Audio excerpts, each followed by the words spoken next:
দেশবাসীকে কাপ্তান থানা বিএনপি পরিবারের পক্ষ থেকে রক্তিম শুভেচ্ছা অভিনন্দন জানাচ্ছি। অবিলম্বে সরকার যে রোডম্যাপ ঘোষণা করছে সেটা যাতে কোনো অঙ্গুল হেলনে বাস্তবায়নে বাধাগ্রস্ত না হয়, সেক্ষেত্রে সরকার সুদৃষ্টি রাখবে। কারণ এদেশের মানুষ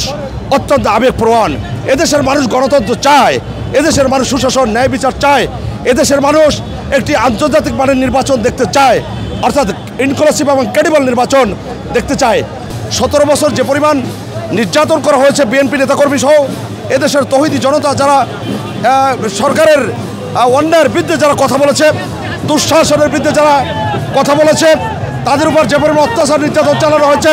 তার বিরুদ্ধে গত 5ই আগস্ট অর্থাৎ 1 বছর আগে আমরা তীব্র থেকে তীব্রতর আন্দোলন করেছি। আমাদের প্রিয় নেতা জনাব তারেক রহমান কিন্তু যে বলেছেন, দিল্লি নয়, পিন্ডি নয়, অন্য কোনো দেশ, সবার আগে বাংলাদেশ। আমরা আজকে বিজয় র্যালি থেকে দেশবাসীকে অভিনন্দন জানাই যে এই দিনে আপনারা রাস্তায় নেমে এসেছেন 5ই আগস্টে দানবীয় সরকারের পতন করিয়ে একটি সুন্দর গণতান্ত্রিক আবহাওয়া তৈরি করার জন্য আমাদের সকলের চক্রান্ত পরিশ্রম ছিল,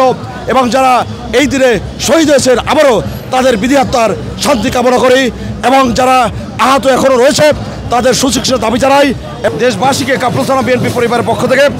রক্তিম শুভেচ্ছা অভিনন্দন জানাচ্ছি। আমি যদি ব্যানারে দেখাতে চাই, আমাদের ঢাকা মহানগর বিএনপির সাবেক যুগ্ম আহ্বায়ক শ্রদ্ধাভাজন নেতা জনাব মঞ্জুর মতি ভাই উপস্থিত রয়েছেন, কাপ্তান থানা বিএনপির সাবেক সভাপতি জনাব আক্তার হোসেন জিল্লু ভাই উপস্থিত আছেন, কাপ্তান থানা বিএনপির সংগ্রামী আহ্বায়ক জনাব সৈয়দ ইকরাম হোসেন বাবুল উপস্থিত রয়েছেন, কাপ্তান থানা বিএনপির যুগ্ম আহ্বায়ক রফিকুল ইসলাম উপস্থিত রয়েছেন, যুগ্ম আহ্বায়ক জনাব সাব্বির দেওয়ান সহ কাপ্তান থানা বিএনপির বর্তমান নেতৃবৃন্দ, সাবেক নেতৃবৃন্দ সহ 4টি ওয়ার্ডের সকল নেতৃবৃন্দ কিন্তু